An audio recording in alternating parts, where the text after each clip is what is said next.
Hello and welcome to this final webinar of Moving Forward with Dairy Technology. My name is Jenn Bentley, Northeast Iowa Dairy Field Specialist with Iowa State University Extension and Outreach. We hope you have enjoyed the webinar series as we wrap up today, focusing on automatic calf feeder systems. And today's presentations will be delivered by Brian Dougherty, our Northeast Iowa Ag Engineer, Gail Carpenter, our ISU Assistant Teaching Professor, along with myself. And the past webinars have also been recorded along with today's presentations, and they're going to be located on our Extension Dairy Team YouTube page, as well as our Extension Dairy Team website.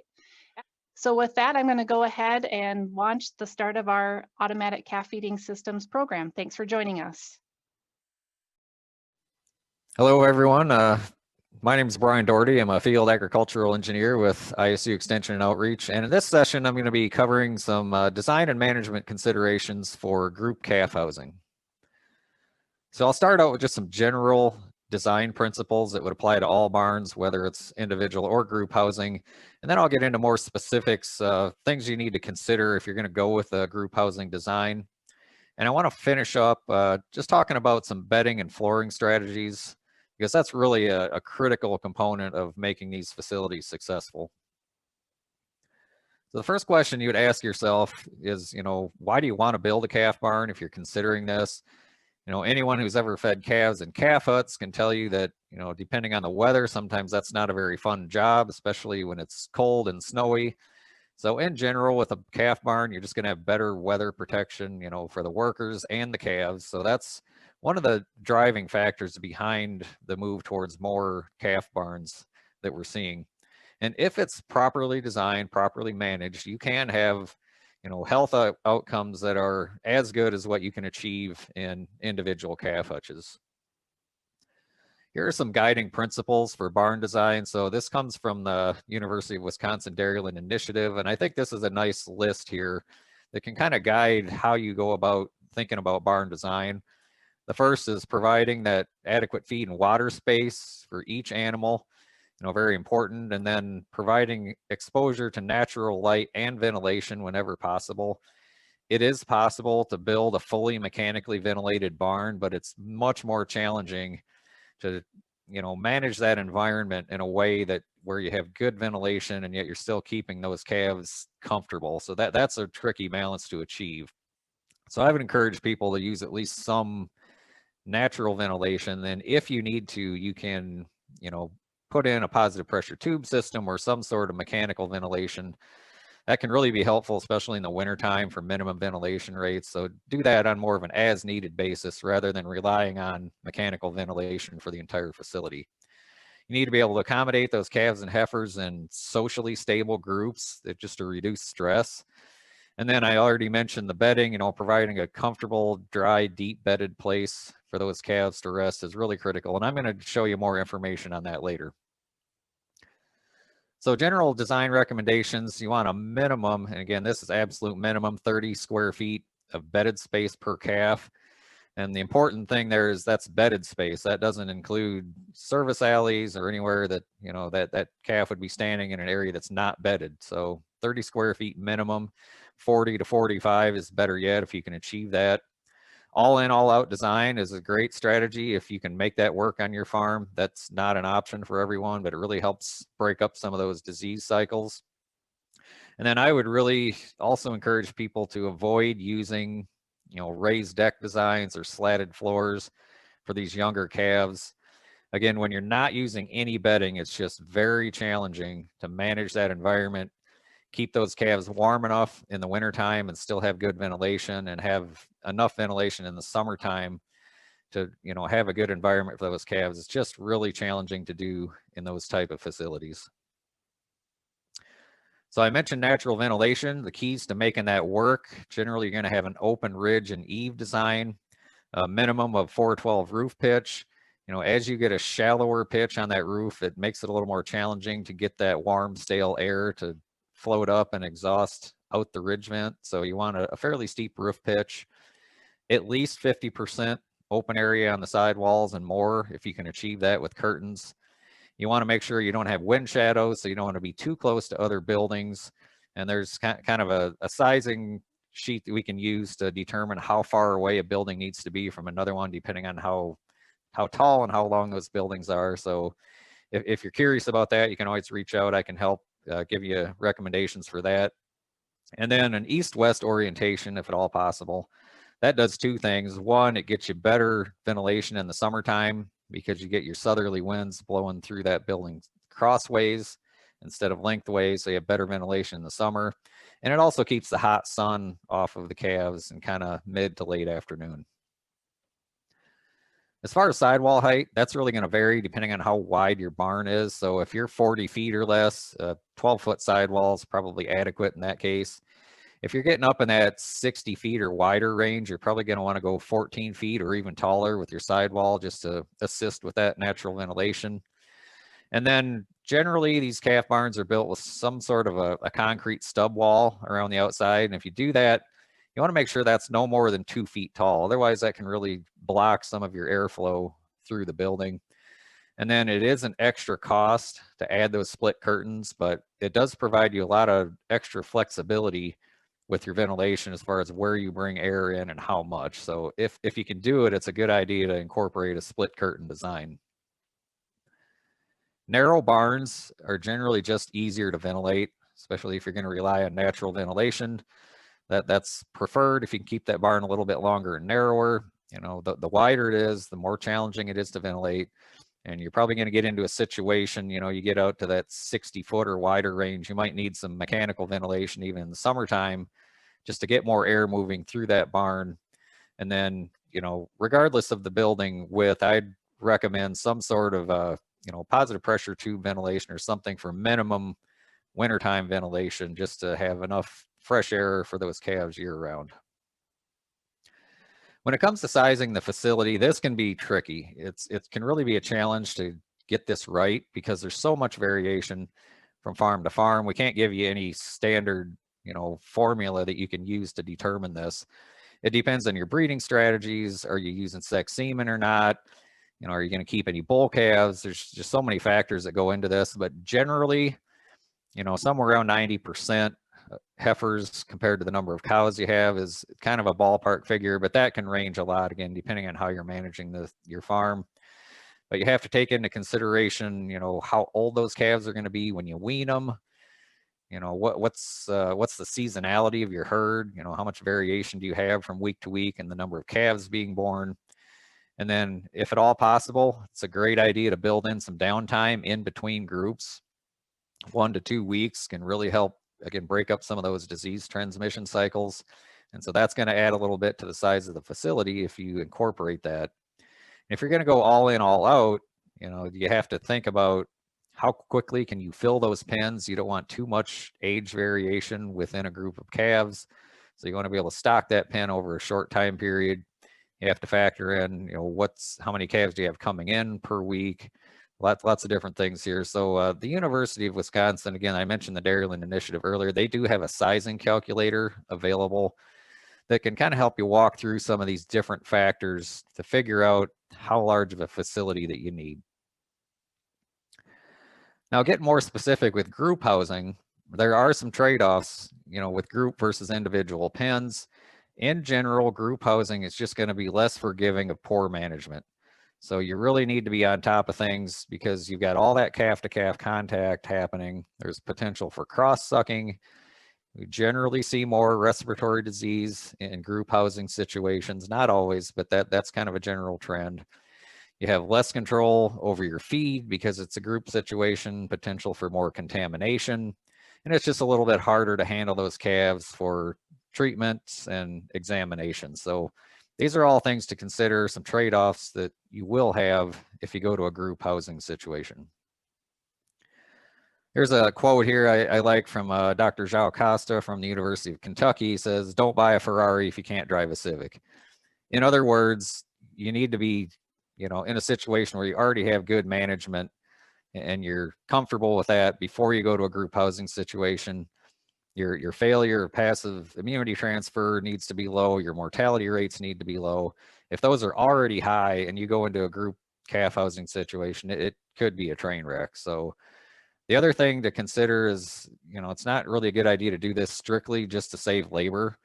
you know, that you'll spend your time doing different things. There are some labor savings generally when you do this, but if that's the only reason you're doing it, you know, you might want to reconsider. You're still going to need individual pins for the first, you know, anywhere from 3 to 14 days, depending on how you're going to manage that transition. You have to determine what your weaning strategy is going to be. You know, 14 days is kind of an ideal situation. Not everyone wants to take that long to transition those calves out, but again, that will impact how large your pens need to be, how large your facility needs to be. You want to plan for some health screenings in your management plan, so just build that right into your daily management. And then another thing you can consider, if you're not sure, you're still on the fence whether you want to go to group housing or not, you can always, you know, just take your individual pens or your calf huts and just pull the divider, or, you know, set up your panels so that, you know, 2 calves can share, go to a group housing situation, paired housing or triplet housing, and give that a try. See if you like it, get comfortable with the management with those smaller groups before you go to a large group housing setting for calves.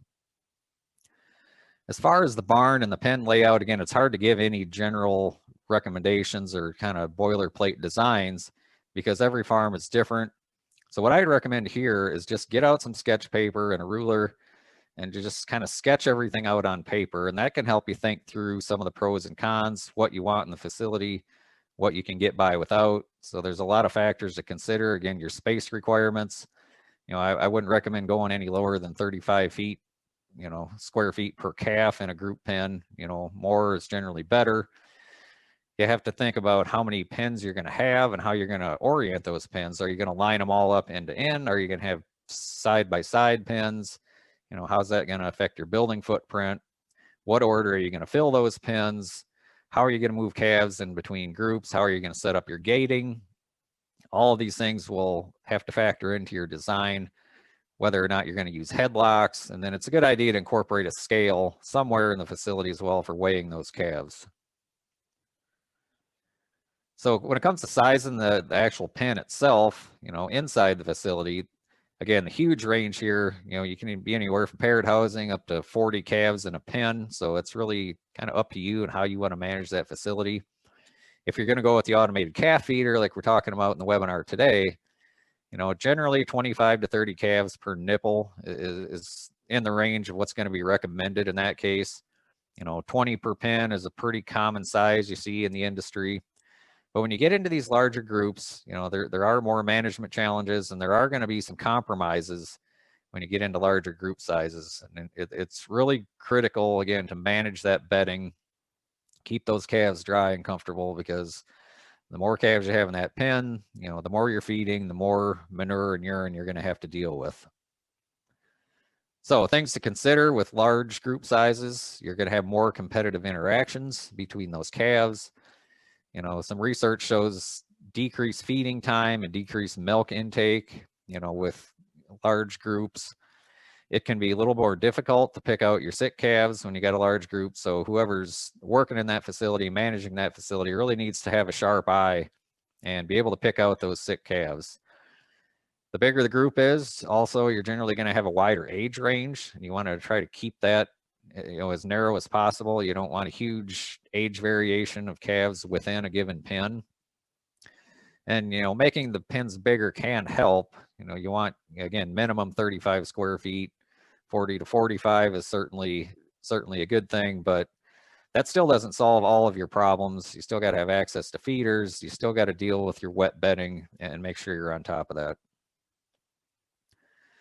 So more research here, just looking at the effect of larger group sizes. So there's some research that showed less pneumonia and greater average daily gains in pens with no more than 18 calves.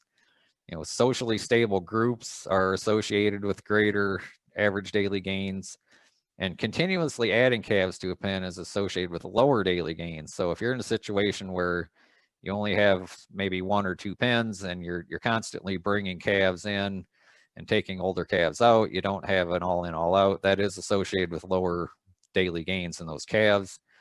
Your younger calves, you know, aren't going to compete as well. They're going to need a little more help. They're going to need some guidance for the first, you know, several days. And the younger they are, when you put them in that pen, again, that's also associated with lower intakes and lower average daily gains. So 6 days versus 14 days in this case, they did see that those lower intakes and lower daily gain. So now I want to shift gears a little bit and talk about bedding. I mentioned that at the beginning of the presentation and how important that is. So here's some really interesting research looking at bedding and its effect on respiratory health and how they interact. So they looked at a bunch of different factors, in respiratory health, what mattered, what didn't. And there was 3 things that came out of this research. So one was low airborne bacteria counts in the pen. That's associated with better respiratory health. They found that the total bacteria count was a significant factor. Coliforms by themselves were not significant. The second factor was having a solid divider between those calves. Now, obviously, we're talking about group housing and automatic calf feeders here. So in that case, you're not going to have a divider. So that's one more challenge you have. And that makes the third factor even more important. And that's having those calves having the ability to nest in deep bedding.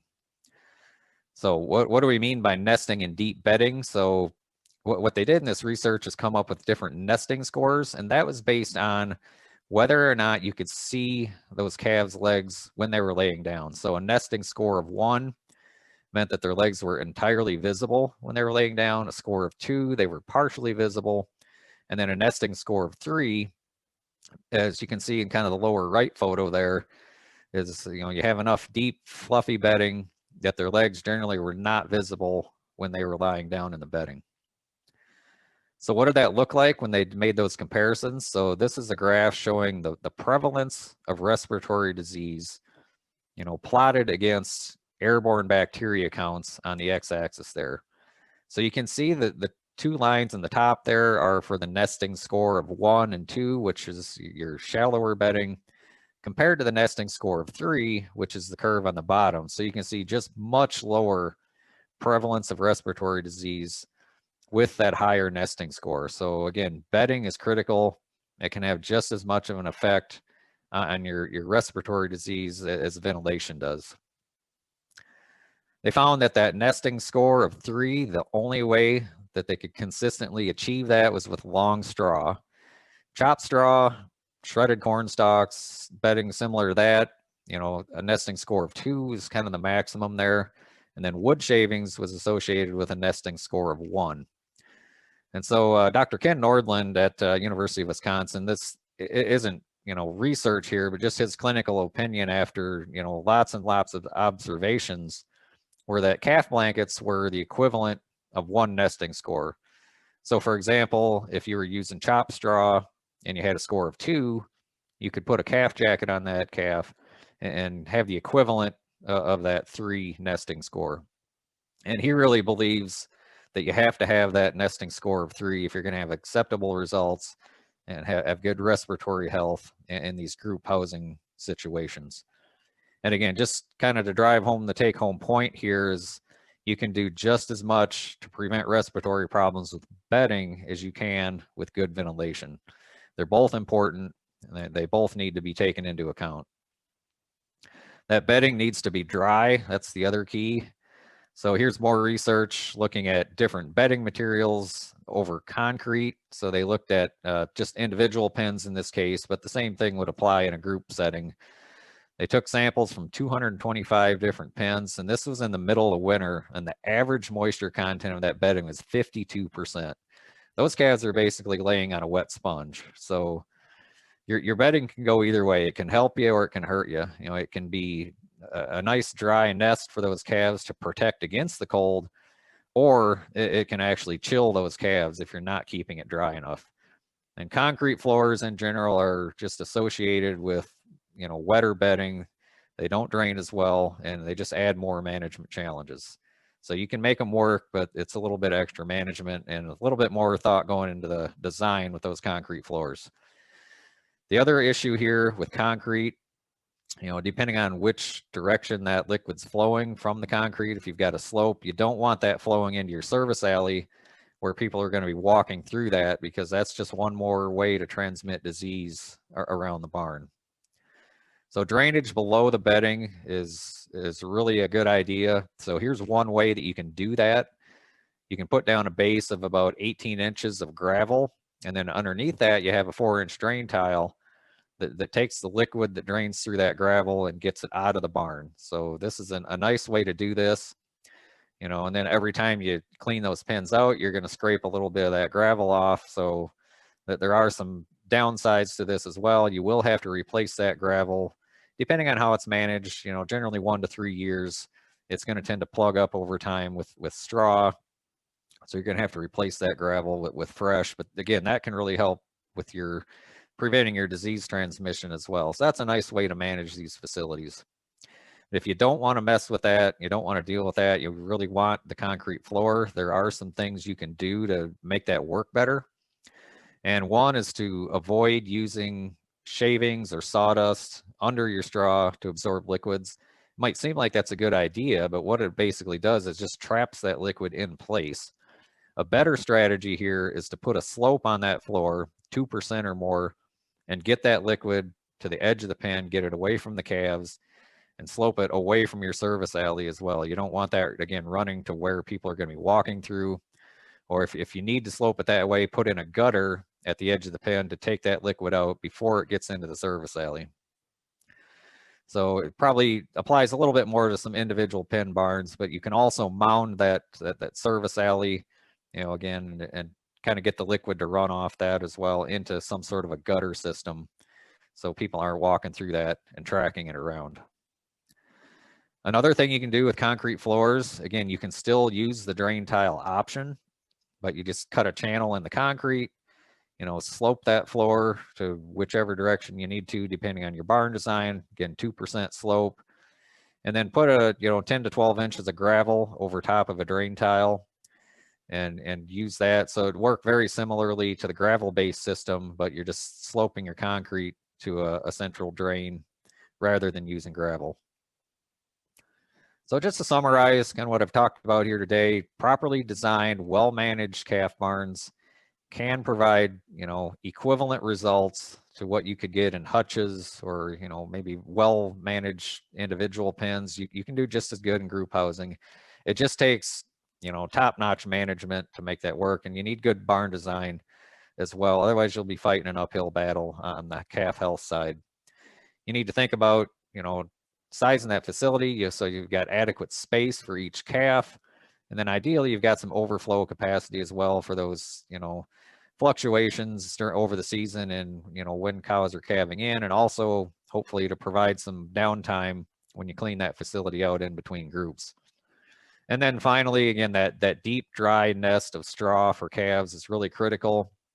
And if you can make it work, try to avoid using those concrete floors under the pens if possible. If you're looking for more resources, the Iowa State University Extension Dairy Team website is always a great place to check. Lots of good information there. I'd also mentioned the Midwest Plan Service does have some different publications that are available for purchase. So I'd encourage you to check out the Midwest Plan Service website to see what they have available. And then the final one I've mentioned before, but the University of Wisconsin Dairyland Initiative it's an excellent resource for both, you know, adult cow housing and calf housing. So they have a replacement housing module that has lots of great information, and also a calf health module as well. So I'd encourage you to check that out. Thanks for watching. All right, well, thank you for joining us. My name is Gail Carpenter. I'm an assistant professor at Iowa State University in the Department of Animal Science. And today I'm going to be discussing principles of calf nutrition in automatic feeding systems. But before I get into automatic feeders, I really want to take a minute to discuss some basic principles when it comes to calf feeding. I'm calling this Calves 101. And I want to take a big step back and look in general terms about some of our calf feeding programs, if you will. So over here, we have a calf in a hutch here, and this calf represents maybe a commercial, a traditional calf rearing system. So this calf's going to be probably consuming in a traditional system, maybe about 10% of her body weight in milk solids. She's receiving 2 to 3 meals a day, and she's weaned at about 8 weeks. And on the other side here, we have a calf who's nursing her mother. And this isn't a particular calf. This is just a free image that I got off the Creative Commons website. So I don't know who this calf is. And I'm not even saying that this is necessarily what we need to be aiming for in terms of our calf rearing system. having calves nurse on the dam. But if we had a calf who was nursing the mama cow out in the wild, she'd be probably consuming closer to 20% of her body weight in milk solids. She'd be receiving 6 to 12 meals a day, and she'd be weaned at a later age. She'd be weaned at 6 to 8 months. And part of the reason we do it like this is because it does take about $5 to $6 a day to raise pre-weaned calves. And a lot of that is because of the additional labor cost. Part of that is because milk or milk replacer is just more expensive than a lot of the other feeds that we feed at other stages of life. So there are reasons that we do it like this, but I wonder, and some of the things that I'm going to be talking about today will show that maybe there are some lessons that we can take from some of these more natural feeding systems, if you will. In general, if we're looking at a pre-weaning calf program, we're hoping that we double their birth weight by 8 weeks. We'd really like those calves to be consuming 1.5 pounds to 2 pounds of starter consistently by the time they're weaned. So for at least 3 days in a row, we'd like them to be consuming that level of starter. And as a result of having that consistent starter intake, hopefully we will avoid having a dip in intake after weaning. So generally, as calves are weaned, they're going to have a little bit of a transition period, if you will, and they won't be eating as much. And we really want to minimize that effect as much as possible after weaning. And now, before I get too much deeper into this, I really want to take a minute and talk about basics, go back to the beginning. And I really want to emphasize the importance of a good colostrum program. We want calves to be receiving adequate quantity of colostrum, adequate quality of colostrum, and we want those calves to be receiving that colostrum quickly. And this is a case study from 2005, so it's getting a little bit older now, but just showing some of the beneficial effects of having calves that are fed adequate, high-quality colostrum. So these were some brown Swiss calves that were fed either 2 or 4 liters of colostrum at the first feeding. And the researchers who performed this case study continued to watch these calves for an extended period of time. And they found that pre-weaning health disorders, this wasn't statistically different, but the calves who received only 2 liters had on average 8 health disorders compared to 5 for the 4-liter group. As a result of that, and also as a result of the type of disorders they had, their vet cost for the 4-liter group was significantly lower. So those calves that got more colostrum had lower vet costs pre-weaning. And way down the line, once those calves calved in on their own, they also produced more milk in both the first and second lactation. And partially, that was driven by an increase in body weight. So for an extended period of time, those calves who received more colostrum had greater growth. So we see here these open diamonds here, this top line, those are calves who received the 4 liters of colostrum, and this bottom regression line here is representing calves who received the 2 liters of colostrum. And in 2005 numbers, that equated to that additional growth, which resulted in additional milk income, equated to about $160 extra per cow for those calves who would receive the extra colostrum. And I just want to take a minute to emphasize this, the importance of a good colostrum feeding program, because that really sets calves off for success.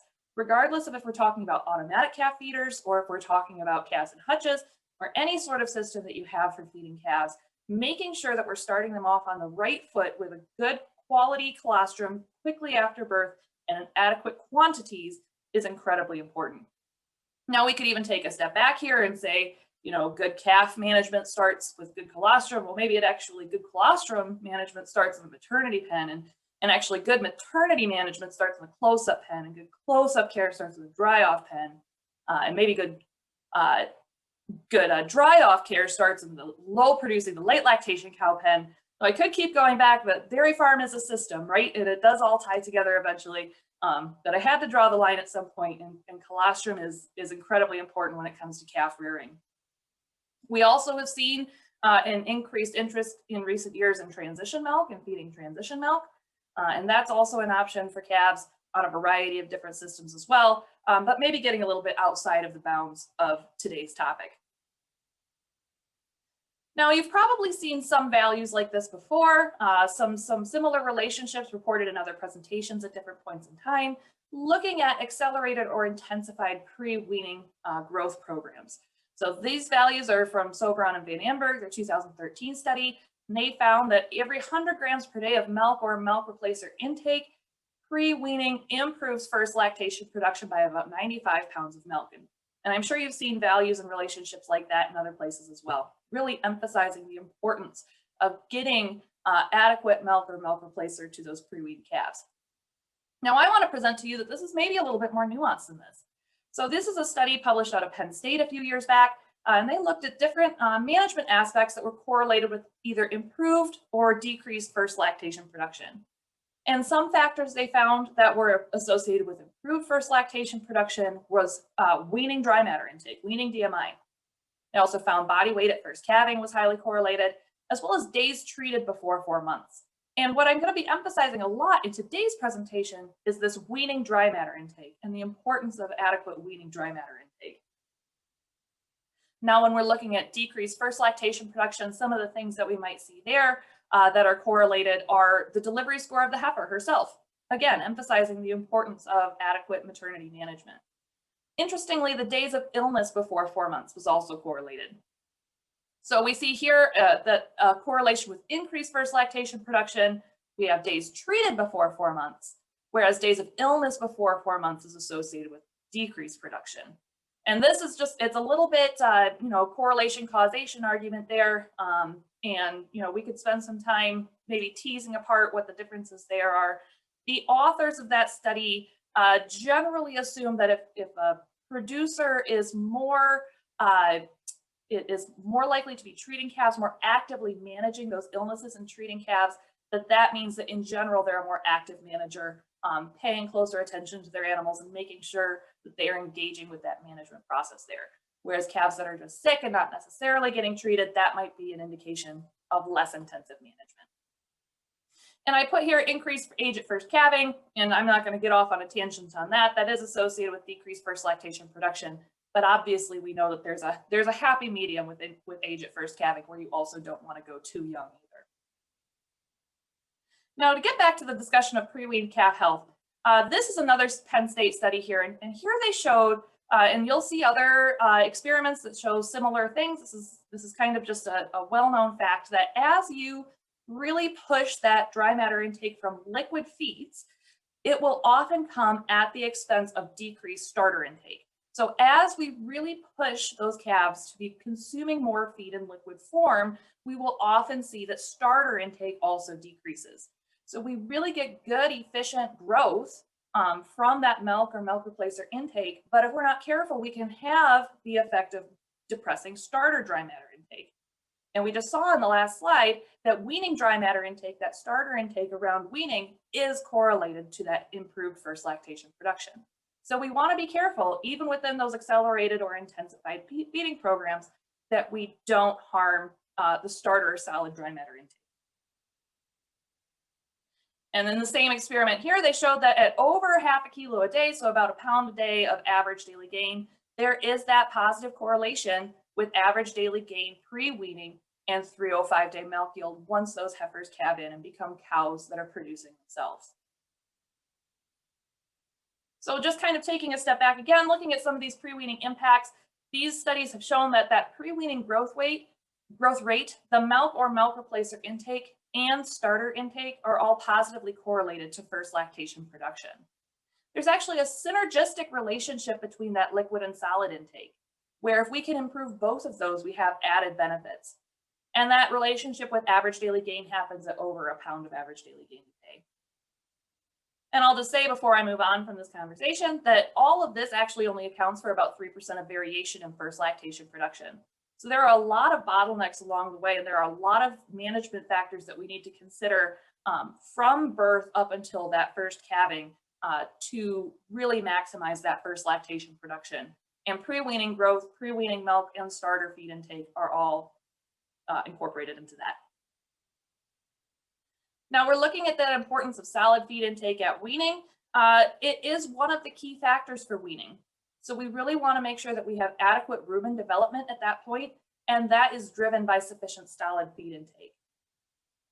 If we have calves that aren't weaned well, they're not eating adequate starter, and they, as a result, do not have adequate rumen development, that's when we see that depression in dry matter intake at feeding and a resulting growth slump. And this could potentially lead to lower milk production when those calves become cows. Those heifers also have a higher risk of disease, respiratory disease here in particular, and there is an economic loss associated with that. So we can actually negate some of the beneficial effects that we give from feeding adequate milk production if we are not also making sure that we are promoting solid feed intake as much as possible. In general, a good rule of thumb is as you are pushing those larger volumes of milk, use a step-down weaning program. Gradually decrease that milk production. So maybe go from 3 meals a day to 2 meals a day to 1 meal a day.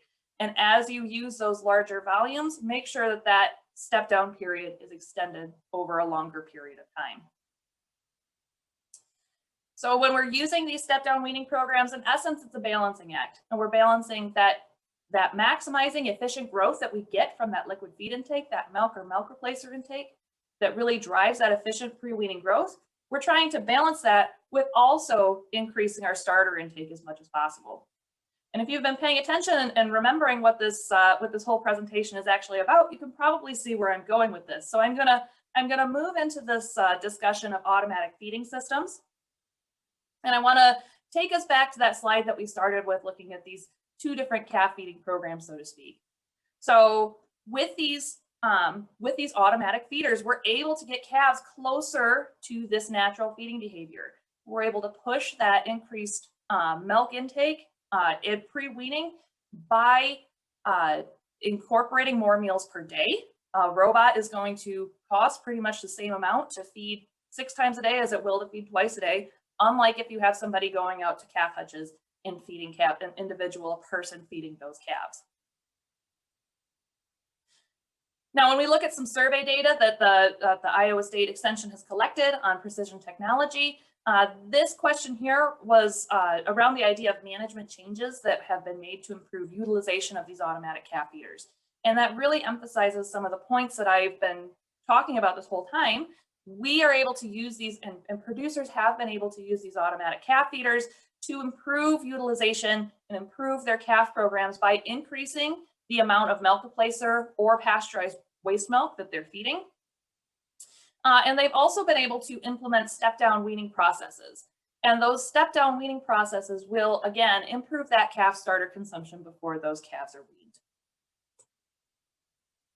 Now, if we talk about milk allotment here, and milk allotment relative to the calf's physiology, but also these automatic feeding systems, this is a picture here of a fetal rumen, I should say fetal stomach, and this is actually a lamb, but it's going to be relatively similar for a lamb versus a calf. You can see here, this is the whitish pinkish dot here, that's the omasum. And then below that, we have the abomasum. And over here in the bottom corner, this is the rumen. And if you think about the size of an adult cow's rumen, you can see that this rumen is relatively a lot smaller. The abomasum makes up a pretty big percentage of this whole 4-compartment stomach here. The abomasum is a pretty big part of it. And it's true for lambs and it's true for calves. So if we are on a hutch feeding system and we're trying to feed more milk and we're feeding calves 2 or even 3 times a day, we're trying to feed those calves bigger meals. We either have to decide that we are going to feed calves more frequently or give those calves bigger meals if we want them to be drinking more milk. And that can actually have negative impacts on the stomach physiology. So we can even result in an overflow of the abomasum and have milk that flows into the rumen because the abomasum is just full. This can result in abomasal ulcers or just general digestive system issues if we're feeding meals that are too large to these calves. And so when we're using automatic feeding systems to increase the amount of milk that calves are fed per day, the automatic feeding system can control for that without the need for additional labor. So we know that calves can easily consume at least 10 liters a day in milk or milk replacer. This is not a high level for them to be consuming. They can easily consume that much. They can even consume up to 12 liters per day. And this is assuming, if we're using a milk replacer, that's going to be assuming a 13 to 15% solids level. It's really important in these automatic feeding systems to be sure that your robots are calibrated. It's really easy to do. It's a very user-friendly process. It takes 5 minutes. But we need to be sure that they're calibrated regularly to make sure that they are actually receiving the appropriate amount of solids in their milk. The other thing that happens when we allow calves to achieve a milk consumption closer to what they would be drinking naturally is that it decreases non-nutritive suckling or cross-suckling. So calves that are group housed, whether that's on robots or some other system, calves that are group housed are going to be more likely to participate in this cross-suckling or non-nutritive suckling behavior. So they're going to actually suck on each other rather than on the feeder itself. And this can result in some animal welfare, animal health issues. This is actually one of the sources of heifer mastitis. So heifers who have an udder infection before they even calve in, that can sometimes be traced back to this non-nutritive suckling behavior. And so we want to avoid this as much as possible. And one way that we can avoid this behavior is by making sure that calves have been drinking milk until they're satisfied. And that can be accomplished by feeding them higher volumes of milk than maybe we have traditionally in the industry.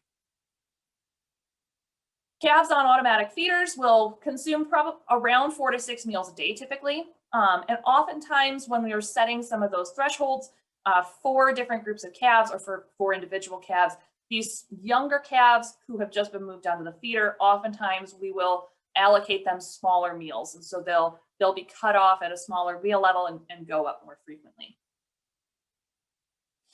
Now, usually, regardless of when the calves are moved into the group house system, usually they will start with some allotment and then be gradually increased until they reach peak allotment.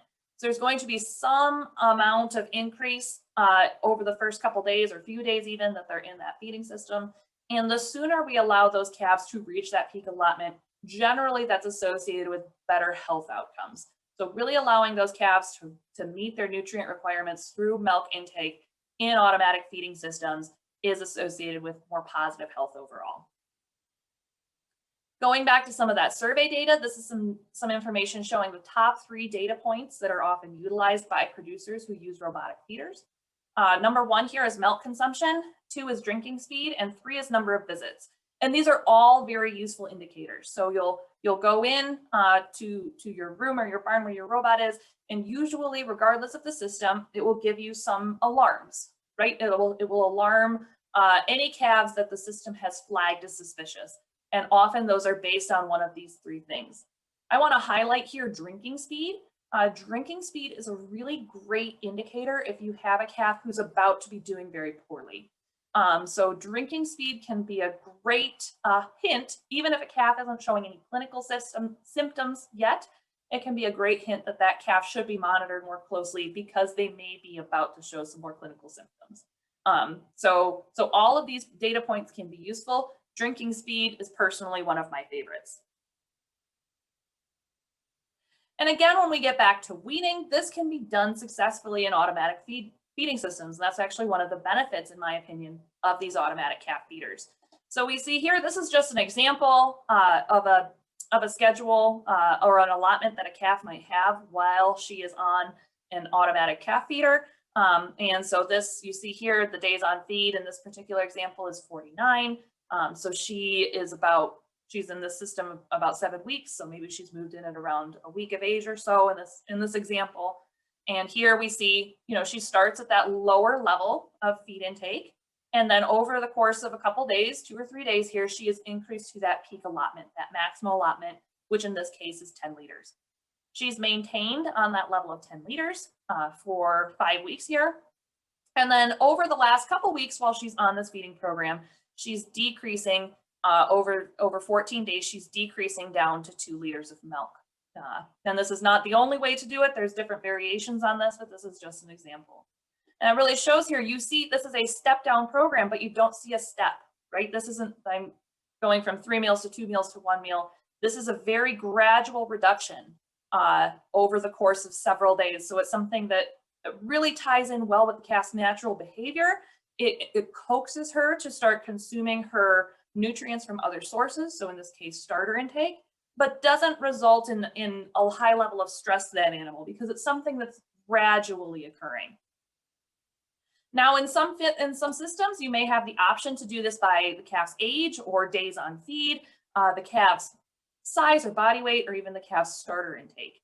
Now, if you were to ask me which of these I would prefer, in theory, in a perfect world, we would be weaning all calves based on starter intake, right? So So in a perfect world, we're gonna know the actual starter intake of every calf in a group, and once she has started eating adequate starter, that's when we're gonna start weaning. We know though that that's usually, especially in grouped house hens, not something that happens very often. So if you have a group of several calves and you're offering ad libitum starter to all of them, often you won't know how, especially if it's a mixed age group, you won't know how much starter each of those individual calves is consuming. So in a perfect world, we would be using this, but in real life, it's often not feasible. So age would be probably the most common, and it is a really good proxy for knowing when a calf should be able to start consuming adequate starter intake. And we can drive that starter intake by decreasing that milk consumption gradually.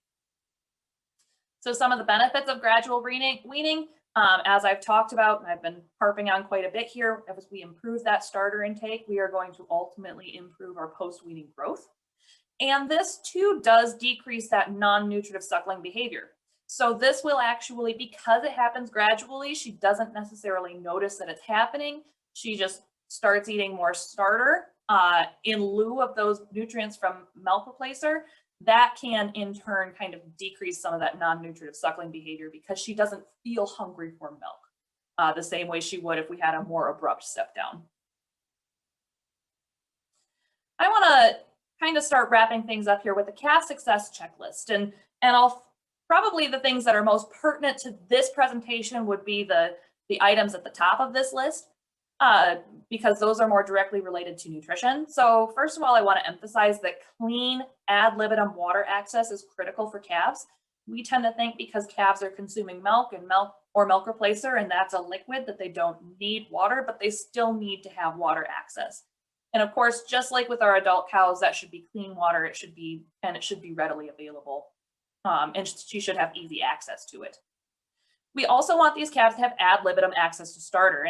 And just a reminder about what ad libitum means. It basically means that she can eat as much as she wants. So a smaller or younger calf may not want as much starter as an older calf. And so just because we're offering it ad libitum doesn't mean we need to offer young calves as much starter as older calves. And that's pretty important to remember when we talk about this third point, is that starter should be free of mold or spoilage. So we really don't want that starter to set out for an extended period of time. We don't want it to get wet. We don't want it to be exposed to mold or spoilage or anything that could ultimately decrease the palatability of that starter and result in toxins in the starter there. So we want to make sure that the starter is offered, as calves can consume as much starter as they would like to, and that starter is high quality and free of any spoilage that's occurring. So these are all the nutrition tips for calf success here, in addition, of course, to the actual milk or milk replacer allotment. And then lastly, I know Jen's already talking about this, but it's really important to make sure that we are maximizing the benefit of our milk feeding program. So I just want to emphasize this again. And this is true regardless of if you're using an automated calf feeder or hutches or some other system, some other group housing system, for example. We want to make sure those calves are in a clean environment, that they have adequate space per calf, and that the feeding equipment is also clean and sanitary. Just some final thoughts here to wrap up this discussion. I really love this quote from Al Kurtz. Calves never really get over a bad start or a good start. So the foot that we start them off on is really important for their ultimate long-term success in a herd. We really have an opportunity with these automated feeders to capitalize on a calf's natural feeding behavior while at the same time reducing some of those labor costs. It's important to remember, and this is something that we can achieve very easily with automated feeders, especially relative to some of those more labor-intensive systems. If we fail to promote starter intake before weaning, this can negate any beneficial effects of improved milk or milk replacer intake. And then lastly, it's incredibly important to not forget the basics, and making sure that we have a clean environment, comfortable environment, making sure that calves have adequate ventilation, making sure that the feeding equipment is sanitized. All of those things are just as important when we're using automated calf feeders. It's important, even though we don't have the labor costs of actually performing the task of feeding, that we're still managing those calves, managing the environment and the health of those calves. Those are my final thoughts. Thank you for everybody for attending today, and I look forward to the question and answer session. Thank you. Hello, my name is Jennifer Bentley, the Northeast Iowa Dairy Field Specialist with Iowa State University Extension and Outreach. And today I'm going to wrap up our webinar by talking about the economics of utilizing calf feeders and adding in a few additional management tips that we haven't covered yet today.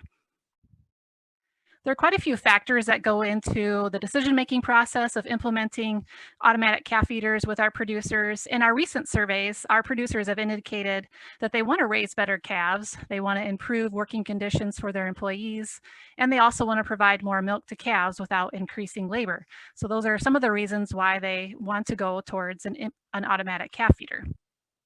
However, there are quite a few challenges with using the automatic calf feeder, and the top ones that came to mind for these producers in our most recent survey with the feeders include cleaning is more time consuming. They have less direct contact with those calves. It requires more training for personnel, and it also requires more maintenance for the equipment. So I'm going to focus on the cleaning is more time consuming and those maintenance requirements with the automatic calf feeders. So you'll see here this slide shows many areas besides the automatic calf feeder, and that's because it takes all of these different areas, these different equipments to make sure that this all contributes to the overall cleanliness and health of the calves. So whether we're storing the milk, we're freezing, we're cooling, pasteurizing, thawing, delivery to those calves, no matter what mode we're using or for the equipment, cleanliness is important to all the quality of the milk going into those calves. So when you think about what's in your own kitchen, or maybe the kitchen of your favorite restaurant, what are some key things that you look for or that you see in these two pictures? If you look at the picture on the left, it might not look very inviting to consider having a meal from, right? And when you look at the picture on the right, you can see it's very well organized, and on the surface, it seems very clean. So a kitchen should be a place to store and prepare food efficiently, have convenient access to food ingredients, a place for utensils, and a place to properly clean and sanitize. So we can relate that to what's in our calf barn kitchen. And when we talk about our calf management program, it doesn't have to be anything fancy, but it should include these key elements. In building a new calf barn, some producers design an efficient calf kitchen, and in other barns, a dedicated space could be retrofitted to fit those needs. So in either case, it should be a dedicated space for the calf feeding preparation, a convenient access to the ingredients like your milk, water, or other additives, a place to store that milk or milk replacer efficiently, and provide convenient cleaning. In my next slide, I'm going to show a video clip of how we can monitor our calf hygiene within our calf barns, our calf kitchens, and have a way to better evaluate our cleanliness.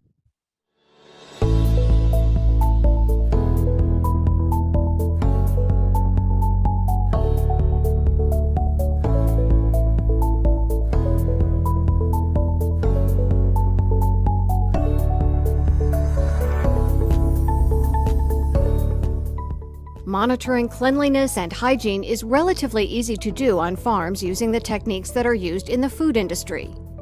Protein residue swabs are one tool to evaluate cleanliness. These swabs do not detect bacteria, rather they detect the presence of residual protein left on surfaces. This technique is carried out by removing the swab from its tube or case and swabbing surfaces such as the inside of bottles, pails, rubber nipples, mixing tanks, or any other surface where milk is handled. The swab is then reinserted in its case, the bulb is bent until it snaps, and the reagent is squeezed into the tube. The tube is then slightly swirled to mix the contents. This technique uses a chemical reaction that develops color. Clean surfaces with little or no protein residue result in a green color. Development of a gray color indicates a slight presence of protein residue. If the test develops light or dark purple, it indicates a greater presence of protein residue, which may be the result of improper washing or cleaning procedures. Another technique used to monitor hygiene relies on bioluminescence, or biological reactions that produce light. This technique uses ATP swabs that detect the presence of bacteria. The procedure is the same as outlined for the protein residue swabs, except that this technique requires a special handheld reader called a luminometer. This device measures the brightness of the light produced by the reaction, and it expresses the results in relative light units, or RLU. After swabbing and reinserting the swab in its tube, the reaction develops as soon as the reagent is squeezed out of the bulb.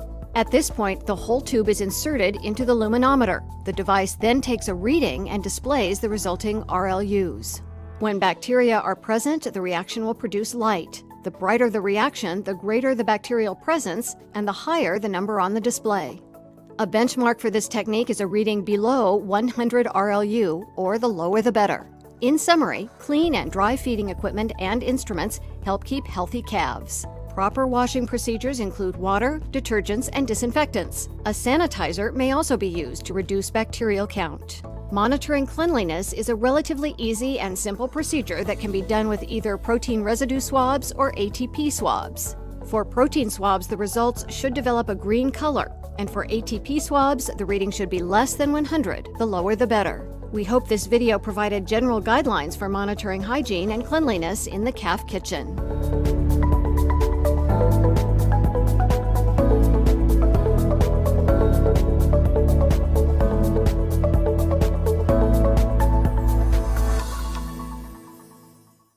So as you can see in the video, the luminometer or protein swabs can be used in many areas of the barn to quickly evaluate sources of contamination.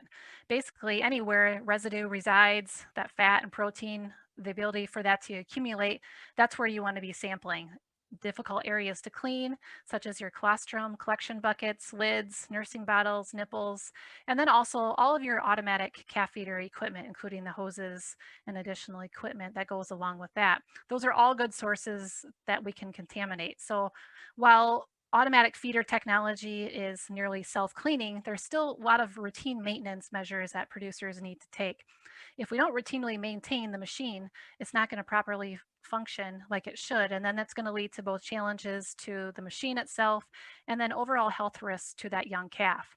So just like a milking system, automatic calf feeders have a CIP or a clean in place system that should be run at least once, if not multiple times a day. So basically anything that comes in contact with milk needs to be cleaned, including the powder hopper, the hoses, the nipples, the valves, and the mixing bowls.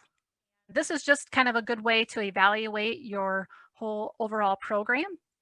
And if they see high numbers like the ones that are highlighted, that gives them a chance to go back and evaluate, the cleaning procedures, maybe retrain with people that are handling the equipment. Maybe it's a training for new employees that have just come onto the farm, but it's just a good overall way to evaluate the program. It is recommended to clean nipples with a sanitizer solution daily, even if your feeder has a nipple rinse cycle. As this video is indicating, nipples should still be cleaned manually to avoid any film buildup, biofilm buildup. Nipples can also be replaced daily for cleaning to allow for complete sanitation and drying for at least 24 hours. So we'd encourage producers to think about making an automatic calf feeder cleaning checklist of their own, depending on the type of equipment that they're using. And that can include both calibration for both automatic calibration, as well as thinking about what are those manual calibrations that need to happen. We want to make sure that we're providing the accurate amount of powder, water, and milk to those calves, so we're not over or under feeding at any point during the calf feeding program. We want to make sure we're checking for that powder outlet for any signs of caking, because if it starts to cake up around that powder hopper, that's going to restrict the flow of the powder and the amount that actually gets mixed in with that water. We want to make sure we're using the proper types of detergents for both external and internal cleaning of the system, and then regularly check and replace hoses and nipples. Cracking of anything that's rubber can allow for bacteria to build up. And we want to also monitor the cleaning cycle and make sure that we're cleaning at least once and sometimes even up to 4 times a day. And of course, manual cleaning still has to happen. So if it looks dirty, it probably is dirty, and we need to manually clean those types of equipment. And then consult equipment dealers for concerns of settings, automatic cycles, or any other concerns that you have with the manual calibration. So water quality is another area to monitor. It takes more water to properly digest those higher amounts of solids that calf is going to be consuming when they start taking on the automatic calf feeder. So cleaning the automatic water daily becomes really critical to provide free, clean choice water to those calves. That's really going to help ensure that they're consuming enough calf starter that really drives the rumen development for overall heifer growth. And we want to make sure that clean water is also available during times of stress. So that could be hot or cold weather, signs of illness, whether that's a fever or scours as well.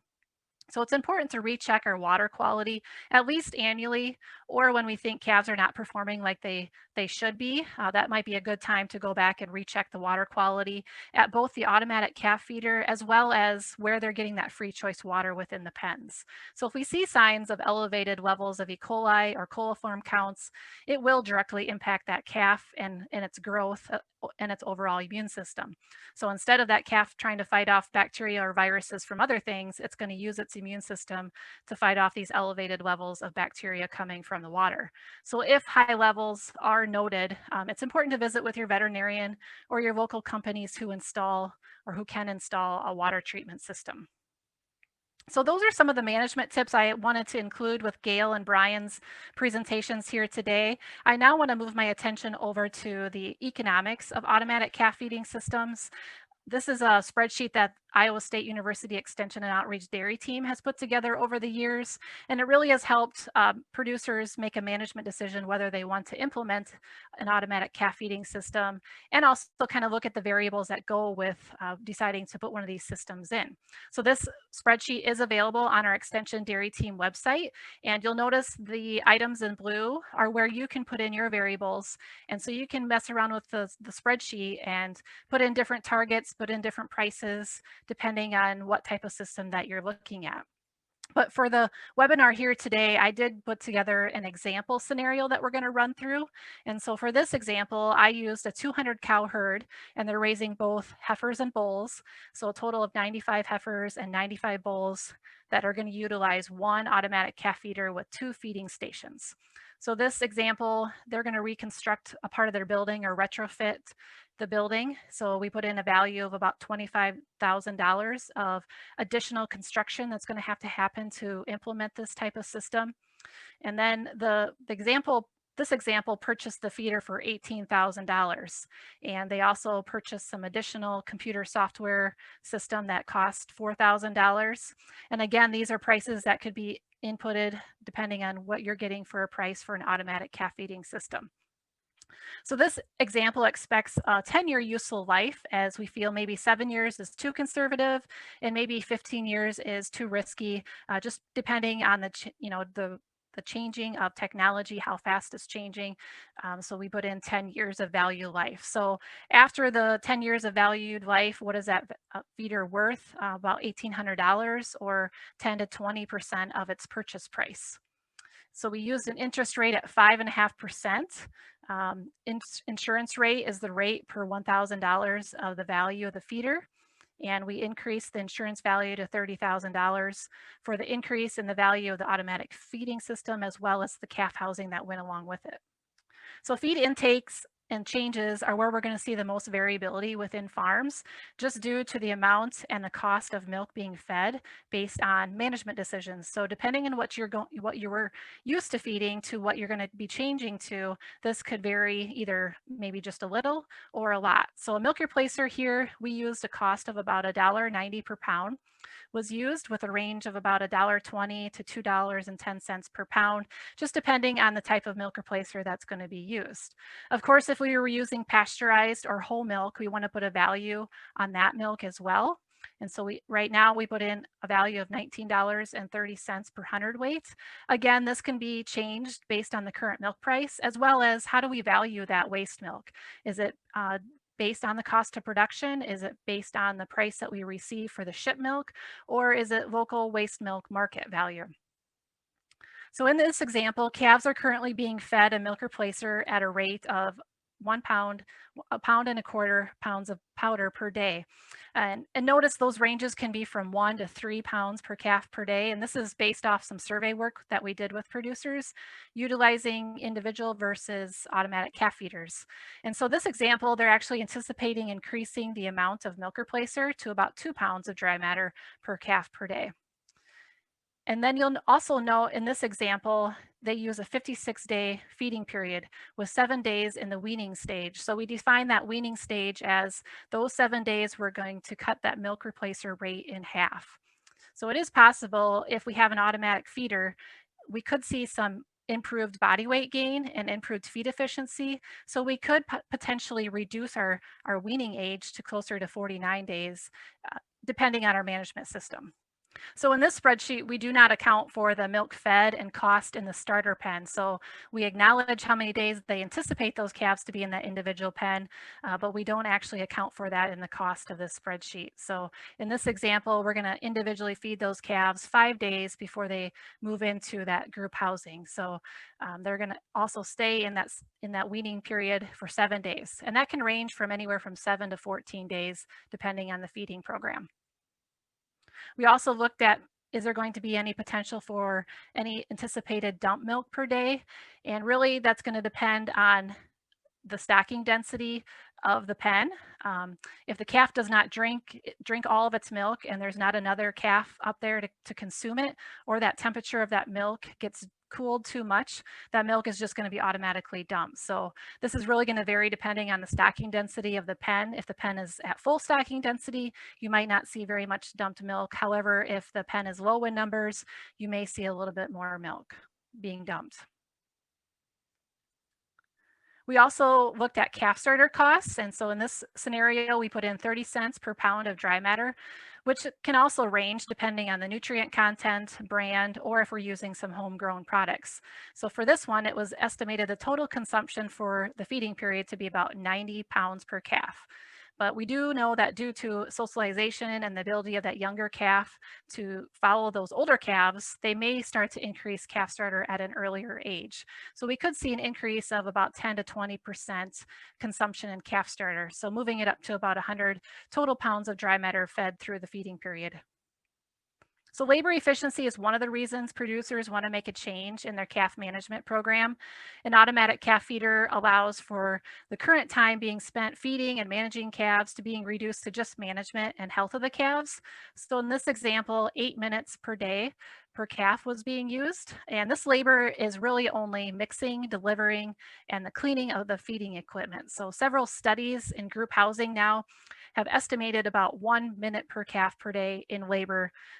So that includes, filling the powder bin, cleaning of the hoses and equipment, and training calves to the feeder. So this doesn't include tasks like dehorning, vaccinating, or health checks. So in this scenario, we use a rate of $12.50 per hour for the feeding of those calves, which also includes benefits. So there will be increased labor for reading the feeder computer software, about a half hour per day. Each that records the management information at each visit. And this is going to track the milk intake, the number of visits, unrewarded, how long they're in the feeder, and the rate of consumption. So this information can assist in detection of sick calves, which can further lead to cost savings.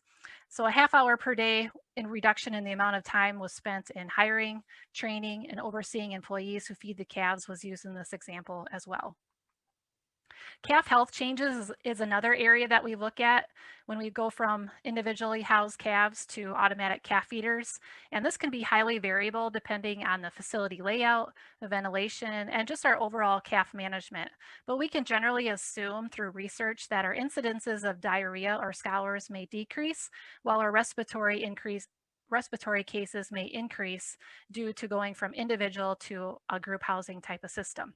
So therefore, expected change based on individual farms after installation should be accounted for. And in this situation, we went from a 10% treatment rate to a 12% treatment rate. Utility and supply changes is one area that we don't have very much documentation on, but we can generally assume that our electric and our maintenance supplies are going to be increased slightly, and our changes in supplies and repairs will also go up because of use of soaps, hoses, and nipples that are being used more often. So when we look at the overall positive and negative impacts that an automatic calf feeder can bring to a dairy operation, a partial budget will consider these changes to an operation, and it will include both decreased and increased incomes and expenses on an annual basis. So this is kind of your overall outlook after you've inputted all those other variables that I provided earlier. In this sample analysis, there was no direct impact on increased income. Decreased expenses that created a positive impact included that labor savings of 7 minutes per day. So remember, in individually fed calves, it took about 8 minutes per calf per day, and in automatic calf feeders, it was 1 minute per calf per day. So this equates to a financial savings, at least in this sample, of over $14,000 in calf feeding labor annually. And then reduction in labor management time for the owner was valued at $2,900. An expense that could decrease, but this scenario actually saw an increase, is that treatment rate. So remember, we went from 10% to 12% treatment rate. So the total decreased expenses and positive impacts totaled nearly $17,000 in this example. So the negative impacts included increased expenses, and as there were no decreased incomes expected in this scenario. We had the additional milk replacer cost of $7,900 and calf starter cost of $600 because we are increasing the feeding frequency of these calves. We're feeding them more milk over the course of that 24 hours. We saw increased utilities and supplies because we're cleaning, repairing, and the use of feeding supplies for that automatic calf feeder. So net financial impact, which is the difference between the positive and the negative impacts, is calculated for this scenario at a negative $1,937. However, this example also factored in the quality of life improvements from a flexible management schedule. So they're not tied to a certain schedule where they have to be feeding calves at, say, 5 o'clock in the morning and 5 o'clock in the evening. It can be more flexible throughout the day. So we valued that quality of life at about $2,000. And then also valuing the ability to look at that computer software and detect illnesses earlier. We valued that software at closer to $750. So in the end, we actually ended up with a net financial impact of over $800. A longer term impact that needs to be considered, and not necessarily exclusive to the automatic calf feeder, but it is that potential for increased milk production, because we do have research now showing that the average increase of 1,500 pounds of milk is a valid point when heifers were being fed, 50% more milk replacer or more nutrients than a conventional feeding program. And it's likely to occur with an automatic calf feeding system because we can feed them more frequently throughout the day. So this may or may not be recognized in the automatic calf feeding system. But again, if we were using that example as a potential positive impact and using the milk price of $19.30 per hundredweight, this would equal to about $27,000 for this scenario. And that potential impact could include that milk production gain, quality of life, and softwares. So that total potential net financial impact could really be seen when we start to bring in those fresh heifers in that first lactation, because we're seeing that additional milk production increase. So again, this spreadsheet provides a great way to create various scenarios to assist you in your decision-making process of utilizing or implementing an automatic calf feeding system. But as you can see, there are a lot of variables that can sway the system one way or another. So it's just another tool to help you evaluate and understand what variables could change either negatively or positively for a dairy operation. And if we look at more current research here, this is 2017 data looking at what it actually costs to raise heifers. This is University of Wisconsin data showing the cost per day. You can kind of see we've been in that mid $5 per calf per day since about 2007, but the latest data that they have actually broke it down between individually fed calves and automatic calf feeder calves. And those automatic calf feeder calves bumped up to that $6.35 per day per calf. And again, kind of relating back to my spreadsheet, it does correlate very well to what we were showing, is that because of the increased feed, the increased housing and equipment that goes along with it, that's what kind of drove that increased price per cost of raising those calves every day. But you can see here, just like our example showed, we had some decreased labor that goes along with it. So there are some trade-offs in using this, but I think there are some very good options and management decisions that could be made based off of that spreadsheet. So should you implement an automatic calf feeding system? Well, that's why we gave you these options or these different variables here today to help evaluate that. Just like any other management system, the positive and the negative impacts need to be weighed out, and that's going to vary depending on the farm, what Brian covered with facility layout and ventilation, and what Gail talked about within the management and the feeding practices. Those are all things that need to be weighed out in consideration. But no matter the management system we choose to raise our calves, it really is important to consider all the steps like we covered here today, talking about colostrum, the nutrition of the pre-weaned calf, looking at that calf housing and environment, and then taking a look at calf hygiene, economics, and tools for evaluation. So with that, we'll take questions for all three presentations here today, and thanks for listening. I did have one question come in, Brian, and the question was for you on the facilities end. And, you know, when we're talking about those curtains, either a double split curtain or just a single curtain, I get a lot of questions on, you know, when we should drop those curtains during the summer or springtime. Do you have any recommendations on that? Yeah, that's a great question. It'll vary a little bit from, you know, facility to facility, depending on your sidewall height and different factors. But generally, I'd say when it starts getting up in that, you know, 45-degree or so range, I would start opening up those curtains. And then for calves, by the time it's 70 degrees, you could pretty much have your curtains all the way open. And then, you know, somewhere in between in those, you know, 50, 60-degree temperatures. And that gets a little hard to manage because temperatures change throughout the day and at night. So if you've got an automatic system, that's great. Otherwise, yeah, just kind of gradually open them as the weather warms up. And I'd say have them fully open by 70 degrees. All right, thanks, Brian. So I had one question here. This is for you, Gail. Can you go back and talk about the different milk replacers, the 2220 versus the 2420 types of milk replacers, and what you see in differences in growth with that?